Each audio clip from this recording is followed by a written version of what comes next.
الحمد لله رب العالمين والعاقبة للمتقين والصلاة والسلام على رسوله الذي بعث شاهدا ومبشرا ونذيرا وداعيا إلى الله بإذنه وسراجا منيرا وعلى آله وأصحابه وأزواجه وذرياته وعلماء أمته أجمعين أما بعد. محترم و معظم قابل قدر اسٹیج پر تشریف فرما علماء اکرام، قائدین ملت اور آج کے اس انجمن اصلاح المؤمنات کے سالانہ تقابلی و اختتامی پروگرام میں شرکت کرنے والے جملہ طالبات،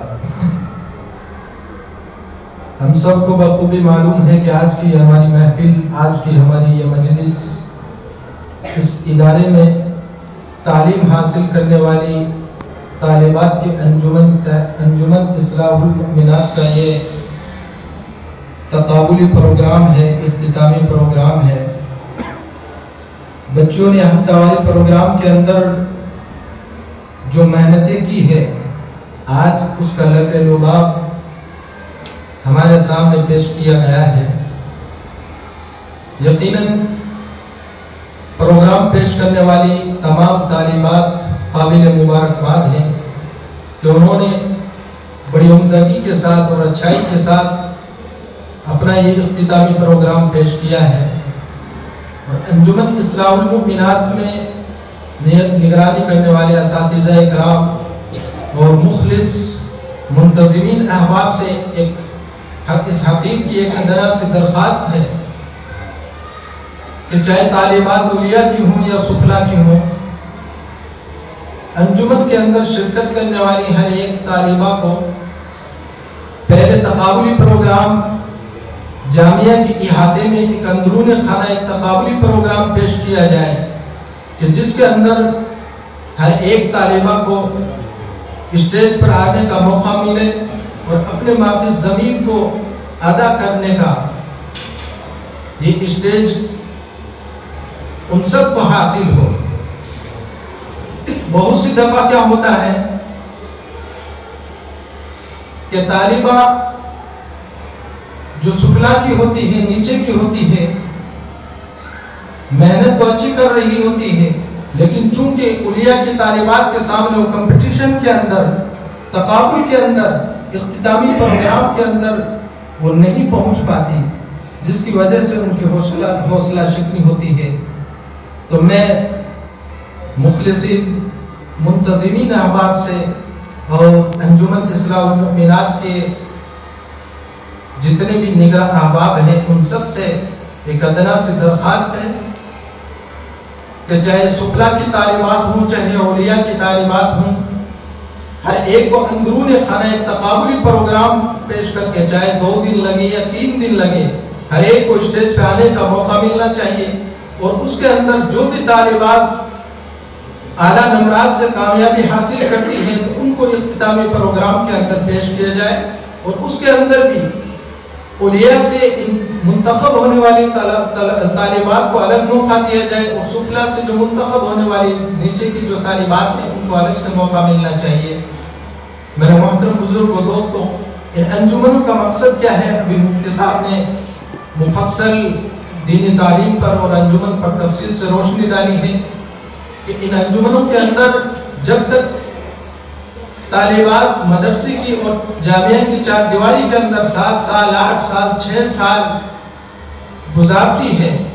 تو کم و بیش ہر ایک موضوع کے اوپر، چاہے وہ فرائض کے تعلق سے ہوں یا اور دیگر مضامین کے اوپر تعلق سے ہوں، ہر ایک عنوان پر، ہر ایک مضمون کے اوپر وہ اپنی تقریر پیش کرتی ہیں. اور اس طرح ان کی زندگی کے اندر ہر ایک موضوع کے اوپر، ہر ایک عنوان کے اوپر ان کو بولنے کا ایک اچھا خاصا ذخیرہ ان کے پاس میں موجود ہو جاتا ہے کہ جس کی روشنی کے اندر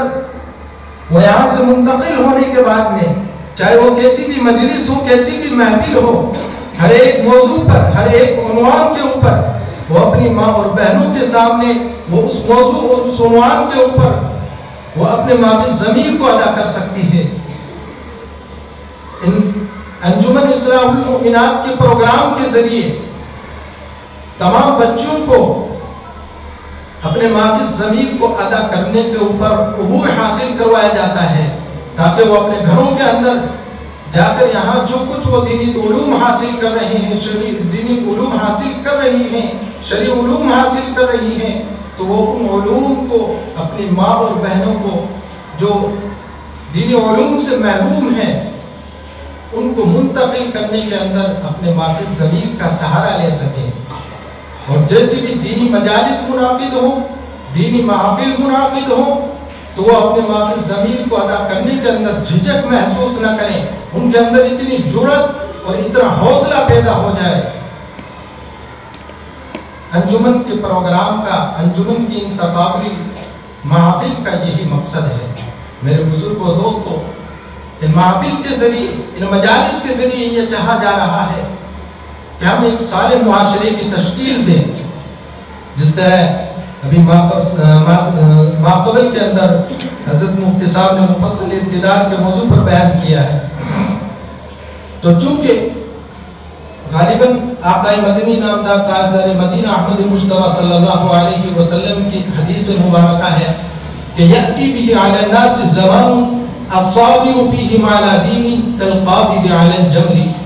کہ لوگوں کے اوپر ایک ایسا زمانہ آئے گا، لوگوں کے اوپر ایک ایسا زمانہ آئے گا کہ جس زمانے کے اندر دین کے اوپر ثابت اور صابر آدمی ایسا ہے گویا کہ وہ انگارے کو ہاتھ میں پکڑ رہا ہے، کہ جس طرح آگ کے انگارے کو ہاتھ میں پکڑنا کتنا مشکل ہے، اسی طرح ایک ایسا زمانہ آئے گا کہ دین کے اوپر چلنا، دین کے اوپر ثابت قدم رہنا اور دین کے اوپر صبر کرنا اسی طرح مشکل ہوگا جس طرح آگ کے انگارے کو ہاتھ میں پکڑنا اور لینا مشکل ہے۔ تو میرے بزرگوں دوستوں، دین پر چلنا مشکل ہے، تو دینی علوم کو، دینی تعلیمات کو، شرعی علوم کو حاصل کر کے جب ہم ان کے فضائل اور مناقب کو سیکھیں گے اور اپنے گھر والوں تک ان کو منتقل کریں گے تو دین پر ثابت قدم رہنے اور دین پر چلنے کے جو فوائد ہیں اور نہ چلنے کے جو وعیدات ہیں وہ ان کے ذریعے ہم بخوبی اپنے گھر والوں کو پہنچا سکتے ہیں، کیونکہ دو چیزیں ہر ایک انسان کو متاثر کرتی ہیں، ایک تو موسم اور دوسرا ماحول۔ موسم چاہے گرم ہو یا سرد ہو، چاہے عرب کا رہنے والا ہو یا عجم کا رہنے والا ہو، یا کسی بھی برادری سے یا کسی بھی قوم سے، کسی بھی نسل سے، کسی بھی قبیلے سے تعلق رکھنے والا ہو، ہر ایک کو متاثر کرے گا۔ سرد موسم ہے تو ہر ایک کو سردی لگے گی، گرم موسم ہے تو ہر ایک گرمی کے موسم سے متاثر ہوگا۔ یہ نہیں کہ کسی فلاں قبیلے کا ہے، فلاں